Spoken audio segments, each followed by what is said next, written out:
Our next speaker was scheduled to be Talawega Eleasalo Va'alele Ale, Lieutenant Governor of American Samoa, but unfortunately, due to health precautions, was not able to join us. He sends his apologies and regrets. In his place, he asked Sandra King, Director of the American Samoa Medicaid State Agency, to represent the territory today. Joining Sandra will be Kim Vo, Product Manager for DataHouse, and Eddie Ontai, President of DataHouse. And playing to the theme of making quick pivots with agility during these times, the group will be sharing their digital journey in a fireside chat performance. Prior to returning home to her territory, Sandra received her law degree from George Washington University Law School and spent over a decade in Washington, D.C., working in various senior policy positions and roles, including being a political appointee by President Bill Clinton, as Deputy Director of the Office of Insular Affairs, and also serving as a staffer for our beloved U.S. Senator Daniel K. Inouye. Kim Vo, who's been with DataHouse for just over 3 years, has worked as a product manager for startup companies in Silicon Valley and other IT consulting companies both in Hawaii and on the continental U.S., and was a key member in creating IP and product for DataHouse, which has been branded as Lumicite. Eddie, it's all yours. Thanks, Christine. And yeah, we thought we'd change it up a bit, make it a little bit more formal, or informal, Hawaiian-style talk story, yeah? And so, you know, the title of this is how to go at COVID speed, and as many of us have experienced as well during the pandemic and the shutdown of our travelers coming in, or at least the restrictions, I think this story is going to resonate pretty strongly with many of us, probably more so with Doug Murdoch at ETS and what he had to do with safe travel. So I'm sure this is going to be near and dear to your heart. So maybe we'll start off, Sandra, just to set the context for the audience. Can you start off by just sharing, what was the situation with American Samoa during, particularly with the citizens, right, during the pandemic, but how was that different, than the Hawaii experience? Because you're familiar with what we were dealing with as well, yeah? Thank you, Eddie, and ta'alofa lava. Good morning. At the outset, I have to set out a disclaimer. So I am not an IT person. I don't have much experience in it except using a computer as a word processor. I'm a policy person. So I have a lot of funny stories to share about our experience with technology and the project that we worked on. And when DataHouse reached out to me, and when the GAR, that's the Lieutenant Governor, during a disaster crises, the Lieutenant Governor, his title is and role is activated as GAR, the Governor's appointed representative to manage disasters. So the GAR told me to attend and come to the cloud, and I was like, cloud? What do I have to talk about cloud? And then I recalled, as I'm listening to Casey and to Morgan and to everybody this morning, and I'm laughing to myself because the project hasn't been without its controversies. And we were summoned to a hearing by our local legislature called the Fono. The COVID task force was summoned to a hearing to talk about one of the Talofa Pass project. And one of the questions from the members, mind you, I am not an IT person. I feel like in my head I was given a box, and on the TV I'm holding this box and I start walking and I fall and the box falls and I get up and I'm holding the box and I keep falling. That's what the Talofa project has been like for me. But this member of the legislature asked me, it was a security issue, the questioning the security of the system, protecting the PHI on the system of our people, and who was in charge of the system, who had control of the data, and where's the data housed, where are these servers, where's the server housed? And I'm like, server, I don't know. And I'm like, data house, what? And immediately something clicked in my head, and I'm like, it's on the cloud. It's on the cloud. Should have had pillows back. Yeah, there's no server per se anywhere. It's on the cloud, and I'm thinking to myself, God help me, I'm saying the right thing. And after the hearing, Hung, where's the data? How's that? Where's our data on the Talofa Pass system? She says it's on the cloud. You can access it from anywhere in the world. And I'm like, okay. I don't know what that is, but we'll go with it. So that's my experience and knowledge, the extent of my knowledge with this subject matter. But going back to Eddie's question, so when COVID hit, our whole lives were just turned upside down. In March of 2020, our previous governor shut down our borders. And I mean shut down our borders. For 10 months, nearly a year, there were no flights, no boats into and out of American Samoa. Eventually, shipping containers were allowed to travel into American Samoa to bring supplies. But there was no airline travel whatsoever for nearly 10 months. No one coming in or out of the territory. The territory is halfway between here and New Zealand. We run normally 2 commercial flights from the US via Honolulu a week. And it's a population of about 55,000 people. High percentage of medically ill folks with comorbidities like hypertension, diabetes, very typical across the Pacific region. So the governor, and if you remember at that time, we didn't have a vaccine, right? Everybody started shutting down borders, and that's what we did. And by July of that month, people were just starting to die because they were not able to leave the island for medical care. And that's how I got involved. And Medicaid was instantly thrust at the forefront because we're the only ones that do the medevacs. We authorized the medevacs to go to New Zealand. And so the question became, instead of sending 1 person on a medevac, how do we send 100? So we contacted CMS, and I basically said, can I charter the Hawaiian Air A330 Airbus? And they're like, what? We did. We sent 3 flights. So we only had outbound flights. Hawaiian Airline, with a crew of 10, had to be tested. They couldn't leave the plane.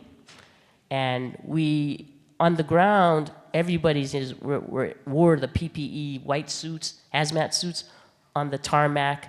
And that's how we started sending people off island. It was just a one-way trip. And we managed to travel because it was a charter.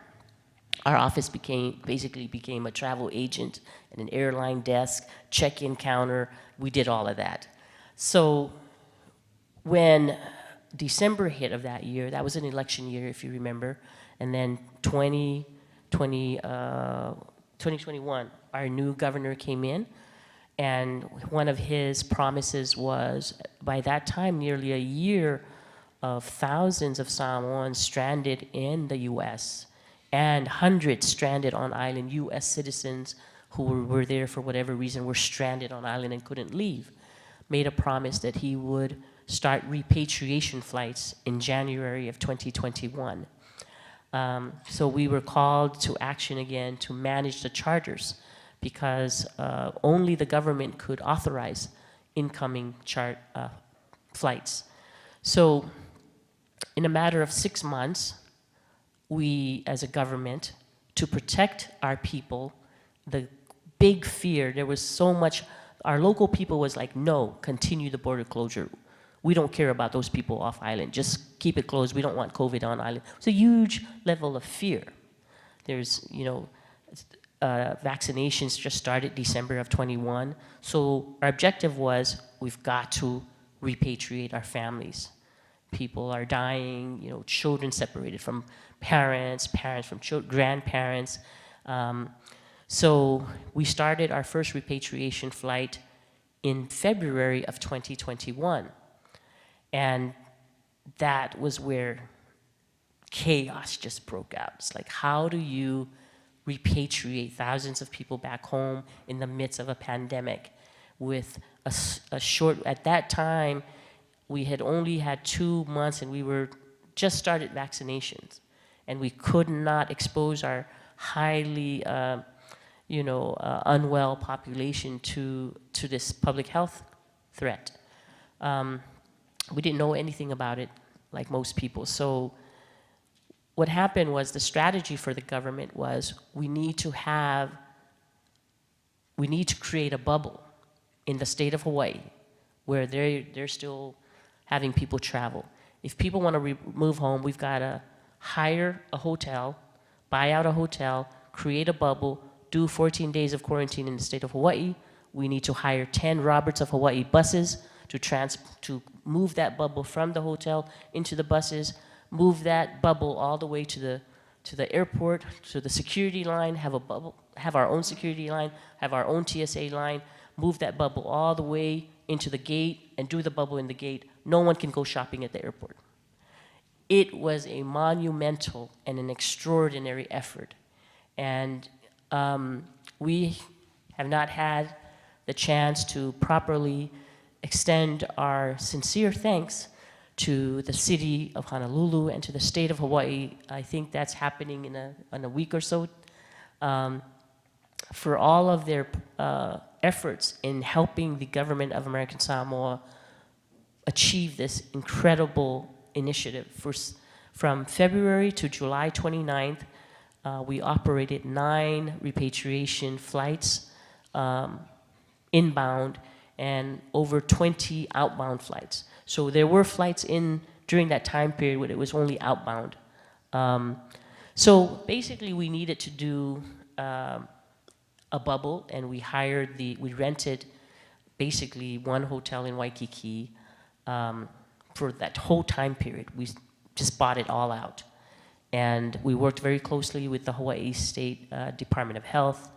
And it cost, in that time period, it cost us a little over 20 million because we had to feed them. Medicaid, I flew up in April. This is another extraordinary thing we did. We had a lot of dialysis patients who wanted to return home, but our government was like, we can't, if you come home, you gotta stay in the hotel. We can't let you go out to US Renal to do dialysis because you're exposing yourself and then bringing that risk back to the hotel. So we brought in US Renal into the hotel, 4 rooms, and every flight we could take home 4 dialysis patients.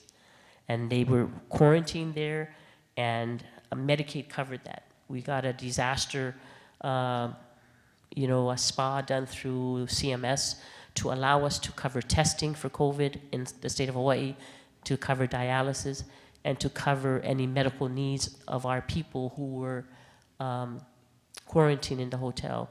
We had 1 death in the hotel of an elderly traveler, and that was a tragedy, but these things happen. Yeah. When they're our responsibility for 14 days, we have to cover them. So definitely a little bit different than the Hawaii situation. Very, very different. And yeah. Hawaii, the state of Hawaii, Department of Health is like, this is a quarantine facility, but you have like 80 people working for you. Quarantine means reducing exposure, reducing people. You should only have 10 people. Anyway. How many agencies were coordinating? I mean, you're from Medicaid, but what other agencies within the government had to coordinate this whole process? So it was chaos and difficult managing a charter. People had to go register on the Department of Health website. So they had over thousands of registrations.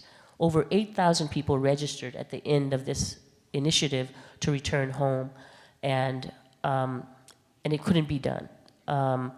6 agencies were involved in coordinating and facilitating the repatriation charters, and everybody had their own list of their own passenger manifest. Everybody had their own passenger manifest, and we're like, wait a minute, why does that person get on? He registered 10 days ago. And so the power to put a person on a repatriation flight was basically left in the hands of government personnel that was easily manipulated. We tried our best to make the process transparent.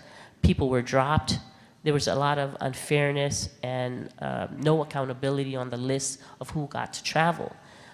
So you can just imagine the challenges that we faced in dealing with the passengers, and it would get up to the governor and they would call us down and says, why did you put some person ahead of the other person when the other person registered first? And then the travel documentations, people with visas, and it was a high stress situation. extremely high stress. And it pitted employees against employees, agencies against agencies, employees against families.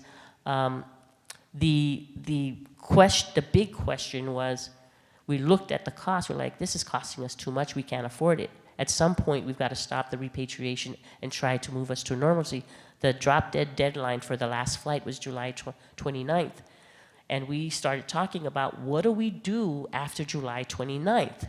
Right now, in these 5 months or so, we are doing everything in person, face-to-face, at the Waikiki Hotel, at the Ohana East. And so we're dealing with people face-to-face, but we're not going to do that now. We're going to stop. We're going to move our people back to American Samoa, close down our operations. What do we do? So is that when you said, we need cloud? Well, no, we didn't know anything. We were like throwing our hands in the air, and we were looking at our medical people, because the medical team drove all of our policies. And we're like, well, tell us, what are we going to do? How are we going to continue? The governor was like, you must continue travel. Even if it's 1 flight a month, you have to continue travel. We cannot shut it down. So you have the governor that gave you a clear vision and a mission, Yeah. right, to bring everyone home. With no plan.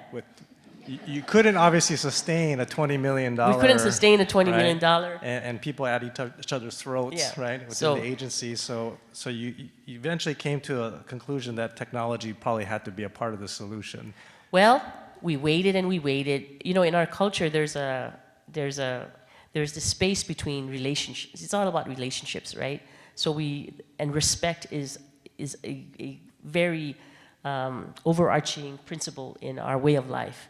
So we have to respect each other, agency to agency, people to people. So out of respect, we're waiting for this agency who's supposed to be responsible for the plan. We called it the August plan. What's the August plan? What's our August plan? Nobody knew what the August plan was. So it is now in the middle of June. July 29th is the last flight. August 1st, we have to have a plan by August 1st per the governor. And we need to continue flights in the month of August. By mid-June, no plan. I'm sitting here with the Director of Health and all of our Homeland Security and DOH staff, and we sit there like, well, what have you learned these last 5 months?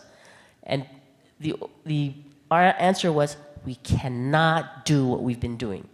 We've got to do something different. And we all said, we were using multiple systems with different agencies, crazy, paper. Everything was on paper. People were losing lists, adjusting lists. Anyway, we said, we need a system. We need one system where everybody goes. So the concept of this one portal, and we looked at the state of Hawaii. Hey, they have that thing called the Aloha Pass. Let's do what they do. Let's take a look at that. We looked at the Aloha Pass system that the state of Hawaii was doing, and like, they don't do enough. They just do little stuff. But American Samoa is very unique. We control our own immigration laws. It is the only U.S. jurisdiction in the country that controls our own borders. So we can define who enters and who doesn't enter. So we wanted more things, and we only have one hospital, a 150-bed hospital with only 8 ICU beds.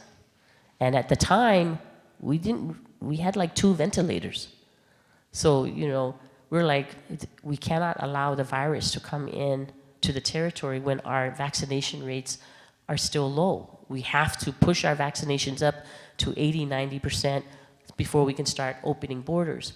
So the concept of the Talofa Pass, or a safe travel system, grew out of that. And we needed a system that not only could manage the hundreds of travelers, but more importantly, could screen out COVID by putting people through what we call a pre-travel testing protocol. And our agencies on the back end needed to be able to have access to the same information at any given time. And then we also needed the airlines to have access to that information. So the airlines would know who we had approved to go on the flight. So if you go on Hawaiian Airline and book your ticket, that's fine. But if we don't approve you to fly, Hawaiian Airline can't put you on that flight because we control our borders. So even if you have a confirmed ticket right now as it stands, you must receive ASG approval to enter the territory. Anyway, long story short, we started talking to some of our contacts, and we got introduced to DataHouse, and we sat down with DataHouse, and we told them what we were looking at, told them what we needed, and we were like, yeah, we can do that. That's what we do. We're a systems integrator. We can do this and we can do that. And we're like, oh, okay, fine, as long as we can continue travel. And then they asked us, so when do you need this? And I'm like, in 2 weeks. And, they look at us and they're like, what? Okay, 3 weeks. How about an extra week? Because you have to have a demo in 4 weeks because the last flight is a week after that, and then we got to launch 3 days after that. So they swallowed and said, yes, we can do it. Great, that's what we need. Problem solvers. So they did. They delivered us a system within 3 weeks, gave us a demo to our leadership over Zoom. It was great. And that is how we ended up with the Talofa Pass system. We are still using the system to this date. And it's a very, it's been controversial. But, when I look at some of the data that Casey was showing with the help desk, it's very similar to what we have. It's not a systems issue. The system is brilliant. The problems on our end that's causing some of our public relations issues is the business rules, the policies that we are in charge of. And I'm sure Kim has a lot to say about this. I don't think they realized our expectations of our contract. Our expectations of our contract, when we want to change, we want it yesterday, like any change. And this is a function of us not understanding how complex it is and how time-consuming some changes on the system can take. So when we talk to Kim, we also forget that there's a time difference. So at 2 a.m. in the morning, I'm like, Kim, you got to do this right now. There's a boat coming in. There's a flight coming in. We need this flight on the system now, and we need you to cut this off and put this in. And she's like, it's 2 o'clock in the morning, director. Can we talk about this tomorrow? Oh, yeah. Well, okay. You guys are on call to us 24/7. I laughed this morning because I'm like, I can't believe that DataHouse has not told us off, not one single time. They've always been so calm and collected and professional. We're smart enough to tell off a Samoan, right?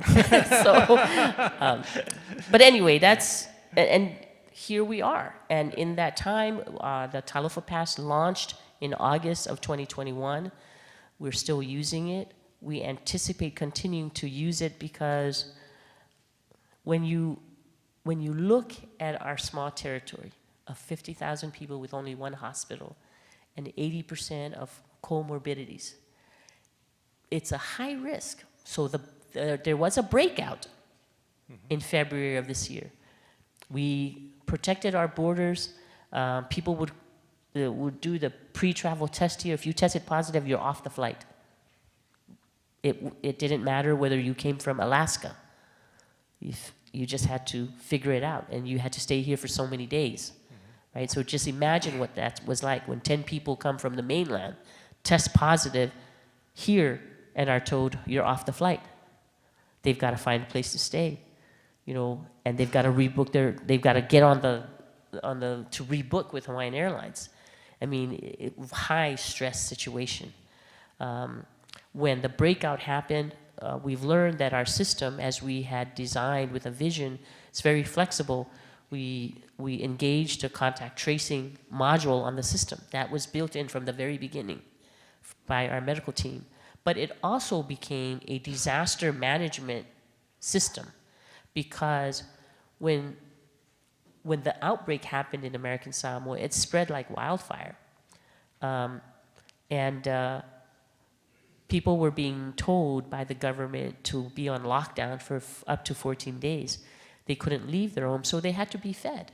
So the government fed all the people who were in quarantine on home. So we used the Talofa Pass system to register people. If once you tested positive, you had to register on the system to let us know how many people are in your home. And the Homeland Security Department used that to deliver emergency food supplies to, so it has a lot of applications. But anyway, that's Thanks, where we're at. That's how it came to be. So as you could tell, it was a slightly large problem. And they came knocking on doors, asking if we can do it in 2 weeks, but then gave us a gracious 3 weeks, 50% increase in timeline. Kim, maybe we can hear from you from the technologist standpoint. One, in terms of, obviously this was a pretty rapid fire timeline for us to achieve, but how did we do it in terms of leveraging the cloud, and how much did using the cloud technology platforms like an AWS services allow us to be able to iterate quickly? Definitely. I will start off by saying those calls at 2 a.m. happened often. And it was not just Director Sandra, it was a lot of ASG, not just me, but a lot of our team as well, supporting them. 3 weeks to release a product is a very short time. It is almost impossible. And the reason why we were able to do it is because we've had so much experience creating products in the past that we were able to utilize what we had already made and pick out what can we utilize again, repurpose it, and rebuild a system for what the American Samoa government needs. So our team came together, looked at the primary features that we needed. We needed a tool for registration. We needed a place to review all that data. We need a place for an approval process, building in workflows to connect all of that data to move this process along. So the first step, I actually wanted to paint a picture of what it was like for travelers. Like, what is this process? Because once I explain the process for travelers, everything else will start to tie in as I go through the rest of it, and when we talk about the rest of the features. The first part of traveling is, one, registering for your flight and registering on the Talofa Pass system. So there's a lot of information that needs to be collected. We need your travel documents, we need your vaccine photos, we need your proof of your flight. All of this information, photos, images, all have to go into the system. Once that's done, we start what Director Sandra mentioned, which is the pre-travel testing. At the peak of the pandemic for American Samoa government, travelers had to do 3 tests before they can leave Hawaii to American Samoa. They had to get tested 10 days before, 5 days before, and 3 days before their flight, or 24 hours. And the thing is, these timelines always change based on policies. Once everyone gets approved, then they fill out the final step, which is their questionnaire, and then they can come to the airport with their QR code. So when we get these requirements from Sandra and the rest of the team, we have to really think about, right now, we need to build fast. We need to put out the system so that they can use it in the next 3 weeks. But as we think about this, one thing we always have to consider is, how can we make this configurable? What is going to change in the policies in the future where we don't have to be the ones to spend a week to build it any time a policy change? We have to take the initiative to think about where in the system we're going to put the features to be configurable by the users, which is the admin team, the end users, the different departments and agencies. So when we think about using cloud technologies, right now, when I explain all this to you, you're thinking it's a system, it's a website for people to upload their documents, and then there's maybe another system or a tool for the agencies to review all these documents. The biggest thing and the most important thing with all this info is the data. Is all the data that's going through and all the data that we need to review. And because of AWS and all the services that they provide, we utilize different tools that they have already offered. QuickSight is one of our biggest tools that we use to consolidate all that data, to review the analytics, and to create dashboards for different agencies. We also use Dynatrace, which is one of the best tools as someone who does product to see how users are interacting with your tool.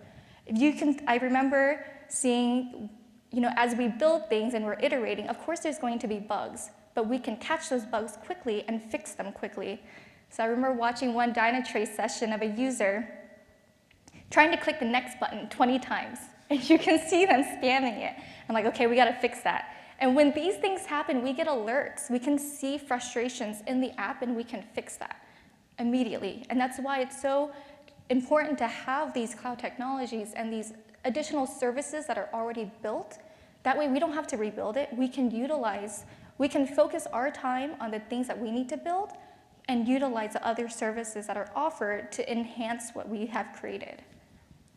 You know, we heard in some of the other presentations that being people-centric or user-centric is so key for any adoption, right? User adoption. So as you're kind of thinking through the designs in the early stages and even going forward as you're trying to anticipate, what were some of the key features that you knew needed to be embedded in the solution for that to be an ease of use, not just for the traveler, but also for the American Samoa government staff that are using it on the back end? Yes.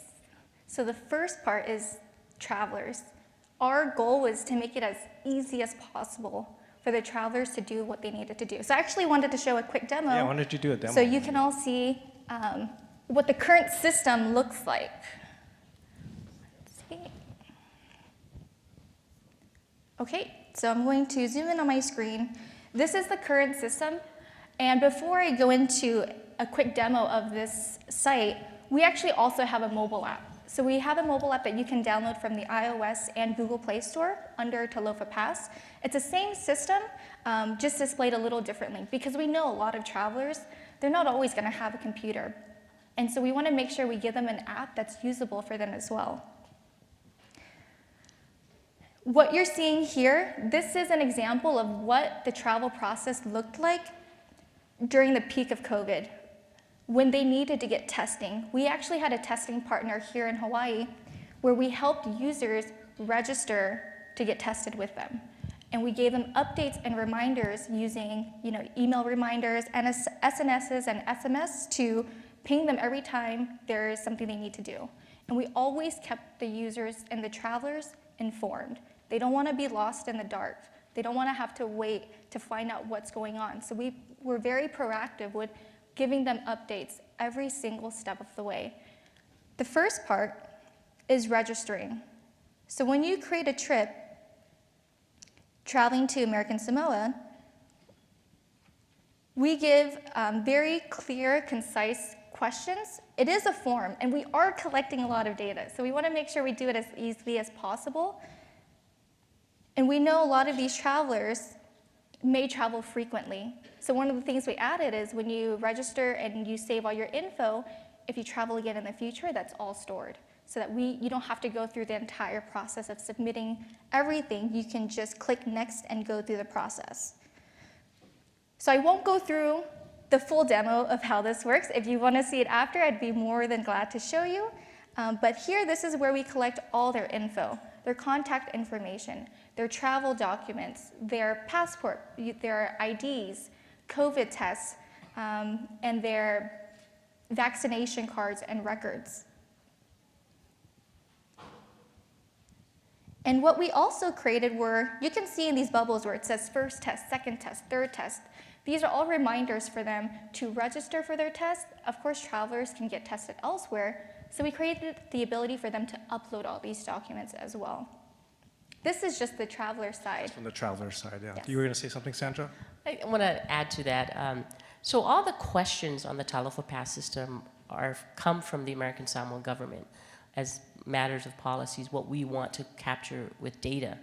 To Eddie's question, when we envisioned the solution, this I2 solution, there were a number of overarching principles that we wanted the system to have. Then number one was accountability.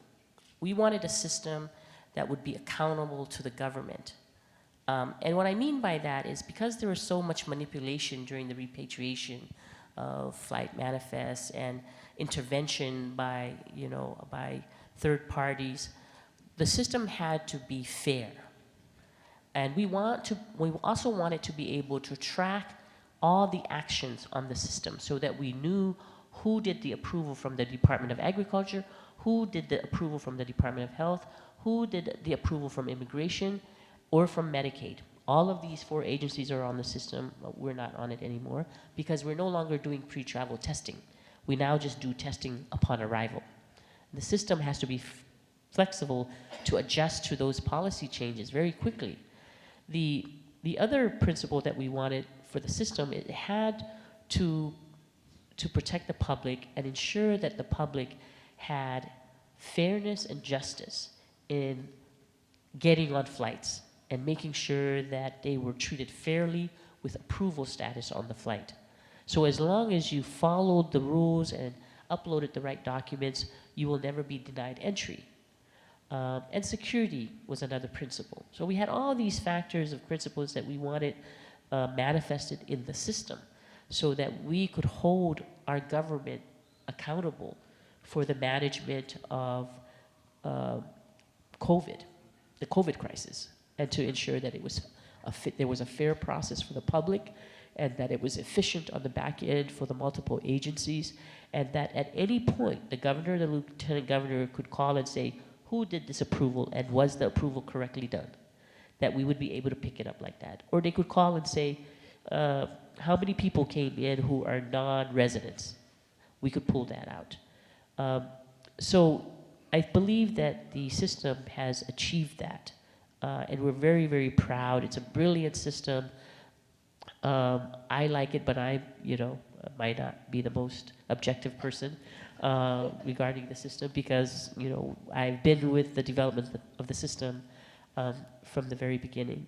So yeah, I just wanted to add that. But Kim, she's such a great developer. Sandra's our biggest fan. Thank you, Sandra.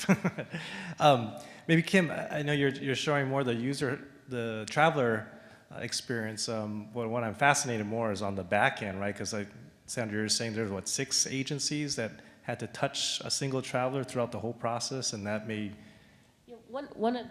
Some of the things is, when we were envisioning this, we want to prepare for the future and put in place a system that was going to help us be resilient as a small territory. And our Department of Health continues to be vigilant with the public health crisis. Right now, COVID still has variants out there, and now there's a monkeypox.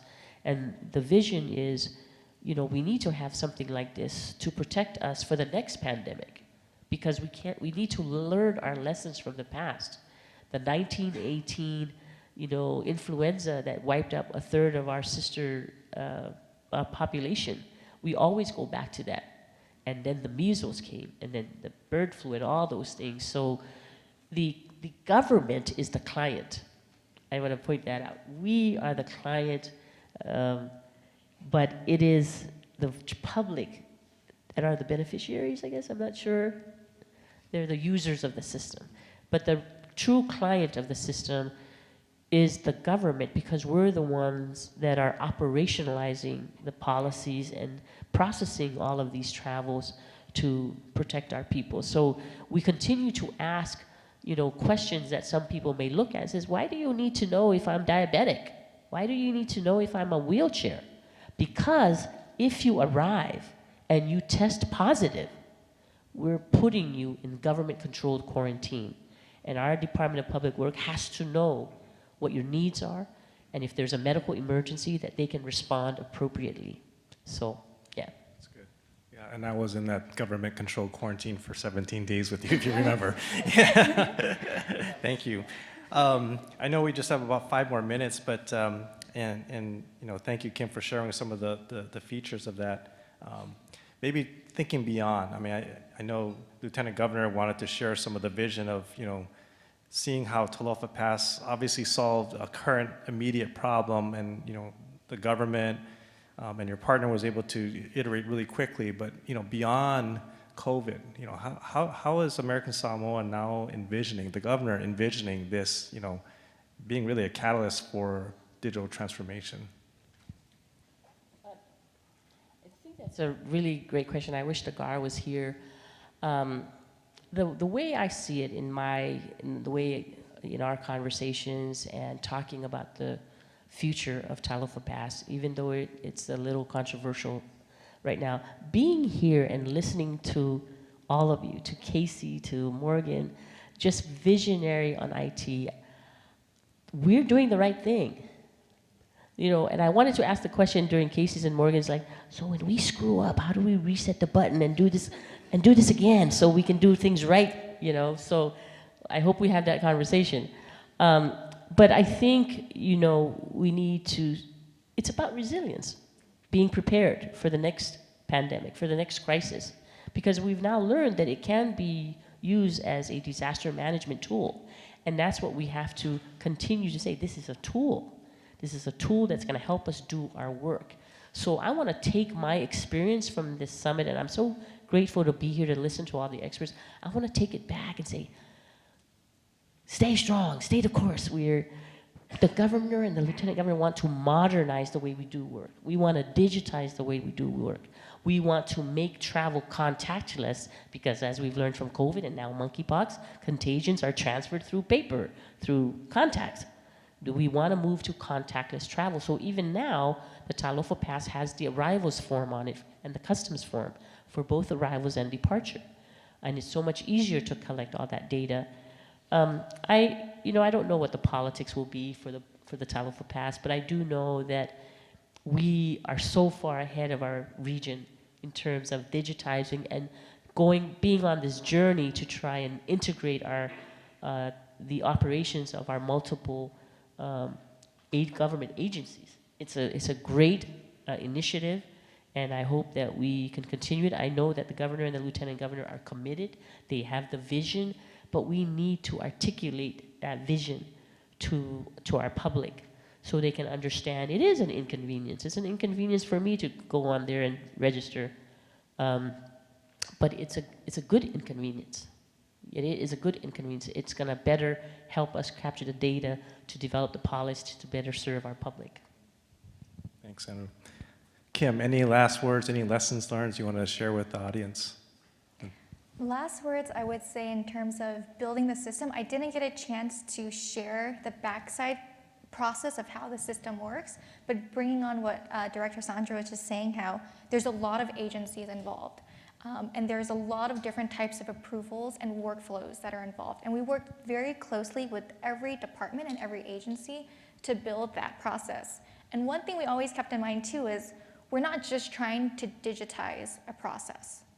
We're not just trying to make it digital. We're not just trying to go paper-free, but we're also trying to improve their process as well.